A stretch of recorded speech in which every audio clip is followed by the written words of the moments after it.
بسم اللہ الرحمن الرحیم۔ ماہ رمضان میں جمعۃ المبارک کے دن سورۃ کوثر کو اس طرح پڑھ لو، پھر اگلا دن بعد میں آئے گا، پہلے حاجت پوری ہوگی۔ اس وظیفے کو کرنے سے بڑی پریشانی ختم ہو جاتی ہے، بڑی سے بڑی بیماری دور ہو جاتی ہے۔ محترم ناظرین، یہ ایسا وظیفہ ہے جس نے بھی کیا وہ نا امید نہیں ہوا۔ سورۃ کوثر قرآن پاک کے 30ویں پارے میں موجود ہے۔ یہ قرآن پاک کی 108ویں سورۃ مبارکہ کہلاتی ہے۔ یہ سورۃ مبارکہ قرآن پاک کی سب سے چھوٹی سورۃ مبارکہ بھی کہلاتی ہے۔ اس سورۃ مبارکہ کو سورۃ کوثر اس لیے بھی کہا جاتا ہے کیونکہ اس سورۃ مبارکہ میں نبی کریم صلی اللہ علیہ وآلہ وسلم کو کوثر کی بشارت ہوئی تھی، اور اس آیت مبارکہ میں نبی کریم صلی اللہ علیہ وآلہ وسلم کو عظیم تحفہ دینے پر اللہ نے نبی صلی اللہ علیہ وآلہ وسلم کو قربانی دینے اور نماز قائم کرنے کا حکم بھی دیا ہے۔ بزرگان دین نے سورۃ کوثر کے بہت سارے فوائد اور اس کی بہت زیادہ فضیلت بیان کی ہے۔ رزق کے مسائل، تنگ دستی، پریشانی، بیماری، قرض کی تنگ دستی سے نجات، ان سب چیزوں سے نکلنے کے لیے سورۃ کوثر بہت زیادہ مفید جانی جاتی ہے۔ آج کی اس ویڈیو میں ہم آپ کی خدمت میں سورۃ کوثر کا ایک بڑا ہی خاص، مجرب، عظیم، آزمودہ اور پاورفل وظیفہ لے کر حاضر ہوئے ہیں۔ میں یہ سمجھتا ہوں کہ اس سورۃ کوثر کا وظیفہ بہت ہی زیادہ خاص ہے۔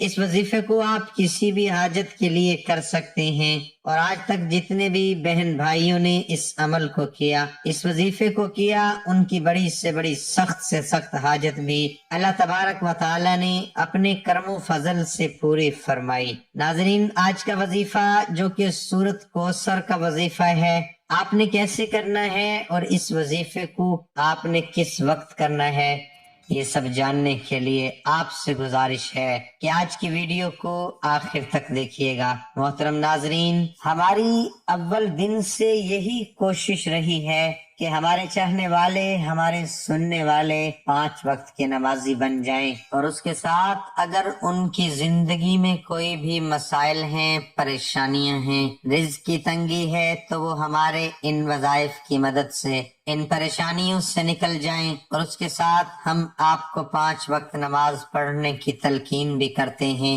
کیونکہ کوئی بھی وظیفہ، کوئی بھی عمل اس وقت تک پورا نہیں ہو سکتا جب تک آپ 5 وقت کی نماز پابندی سے ادا نہ کریں۔ اسے آپ سچے دل کے ساتھ کریں، پھر دیکھیں انشاءاللہ اللہ تبارک و تعالی آپ کی ضرور سنے گا۔ ناظرین، اللہ تبارک و تعالی کو اپنے بندوں سے بہت زیادہ پیار ہے، اس لیے اللہ تبارک و تعالی قرآن پاک میں ارشاد فرماتا ہے کہ جب میرے بندے میرے بارے میں پوچھیں تو ان سے کہہ دیجئے کہ میں ان کے بہت زیادہ قریب ہوں، اور اس کے ساتھ ارشاد فرمایا کہ تم مجھ سے دعائیں مانگو، میں تمہاری دعاؤں کو قبول کرنے والا ہوں۔ لیکن بہت افسوس سے کہنا پڑ رہا ہے کہ آج کے اس معاشرے میں ہمیں اللہ سے مانگنے کا وقت ہی نہیں ہے۔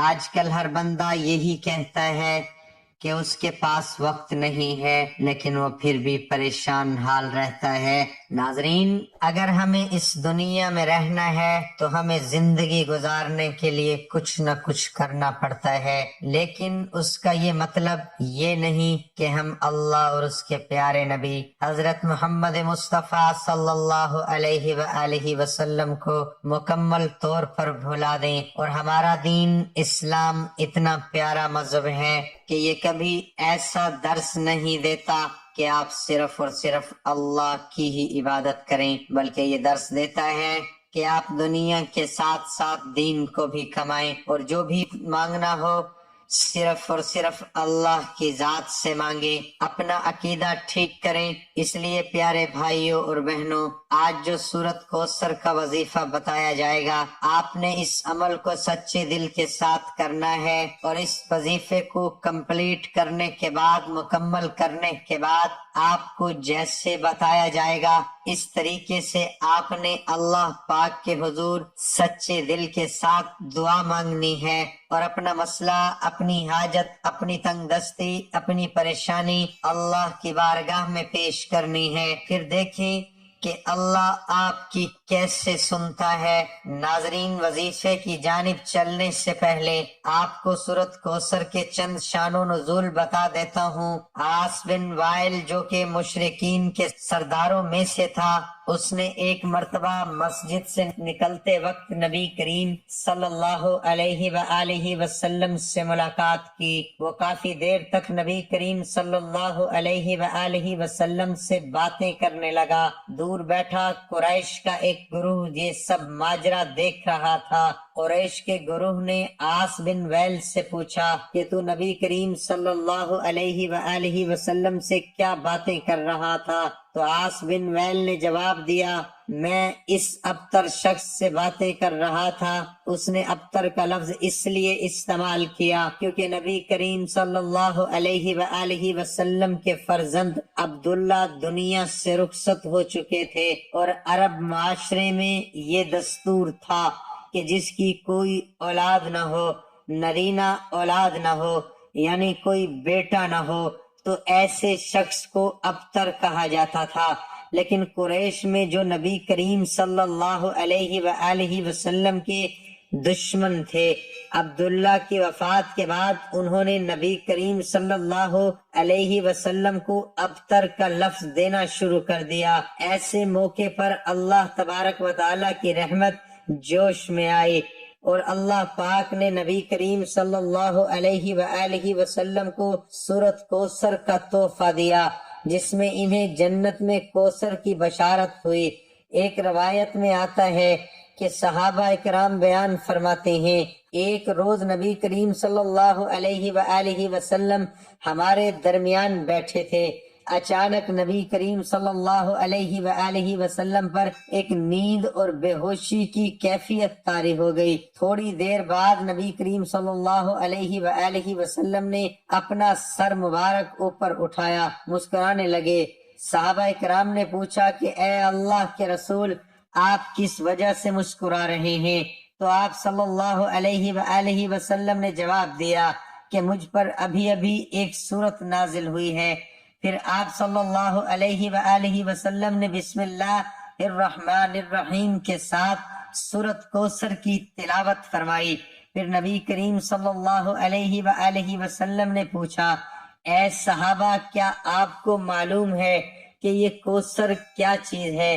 صحابہ اکرام نے جواب دیا، اللہ اور اس کے رسول بہتر جانتے ہیں۔ آپ صلی اللہ علیہ وآلہ وسلم نے فرمایا کہ یہ جنت میں ایک نہر ہے جس کا اللہ تبارک و تعالی نے مجھ سے وعدہ فرمایا ہے، اور یہ ایک حوض ہے جس میں میری امت قیامت کے دن پانی پینے کے لیے آئے گی۔ اس نہر کے قریب پانی پینے والے برتن ستاروں کی مانند ہوں گے۔ بخاری اور مسلم۔ پیارے ناظرین، یہ سورت مبارک بہت ہی زیادہ برکت اور فضیلت والی سورت مبارکہ ہے۔ اس سورت مبارکہ کی شان و نزول کے بارے میں بتانا اس لیے بھی اہم تھا کہ جب آپ یہ وظیفہ کرنے کے لیے بیٹھیں تو آپ کو ان کا نشان نزول اور اس کی اہمیت اور اس کے فضائل کے بارے میں بخوبی آگاہ ہو۔ پیارے ناظرین، اپنے عمل کی جانب چلتے ہیں۔ آپ نے سورت کوثر کو وظیفہ کیسے کرنا ہے؟ یاد رہے کہ رات کو سونے سے پہلے یا عشاء کی نماز ادا کرنے کے بعد، تراویح کے بعد اس عمل کو کر لینا۔ یاد رہے کہ سب سے پہلے آپ نے 2 رکعت نماز صلاۃ الحاجات ادا کرنی ہے۔ ان 2 رکعتوں میں آپ نے سورت فاتحہ کے بعد 11 مرتبہ سورت کوثر اور 11 مرتبہ سورت اخلاص پڑھنی ہے۔ اس نماز کو مکمل کرنے کے بعد آپ نے اپنی جگہ پر بیٹھے رہنا ہے۔ جائے نماز پر بیٹھے بیٹھے 129 مرتبہ آپ نے اس سورت کوثر کی تلاوت بھی کرنی ہے۔ بسم اللہ الرحمن الرحیم سورت کوثر پڑھنے کے بعد آپ نے آنکھیں بند کر لینی ہے، آنکھیں بند کر کے آپ نے اللہ تبارک و تعالیٰ کی کچھ دیر تک حمد و ثنا بیان کرنی ہے، اللہ تبارک و تعالیٰ کی بڑائی بیان کرنی ہے کہ اللہ کی ذات کتنی زیادہ عظیم ہے۔ اس کی بارگاہ میں ندامت کے چند آنسو بھی لازم بہانے ہیں۔ اگر آپ کو رونا نہیں آ رہا تو آپ کم از کم رونے والا منہ لازمی بنا لیں، لیکن آپ جو بھی عمل کریں گے وہ سچے دل کے ساتھ کریں۔ آپ کی پوری کوشش ہونی چاہیے کہ اللہ آپ سے راضی ہو جائے۔ پیارے ناظرین، یقین جانیں کہ جب اللہ کی ذات بندے سے راضی ہو جاتی ہے تو پھر دنیا کی کوئی بھی طاقت اس بندے کا کچھ نہیں بگاڑ سکتی۔ لہٰذا ہمیشہ اللہ سے مانگنے کا یقین بنا لیں، اللہ تبارک و تعالیٰ بھی آپ کو کبھی محتاج نہیں کرے گا۔ انشاءاللہ اس عمل کی برکت سے آپ کی جو بھی جائز حاجت ہوگی وہ اللہ تبارک و تعالیٰ اپنے کرم و فضل سے پورا فرما دے گا۔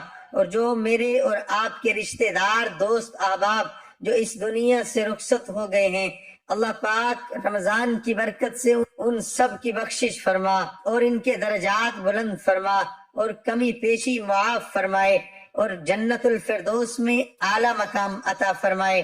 آمین ثم آمین۔ تمام دوستوں سے گزارش ہے اللہ پاک کے 99 ناموں میں سے ایک نام کمنٹ میں ضرور لکھیں۔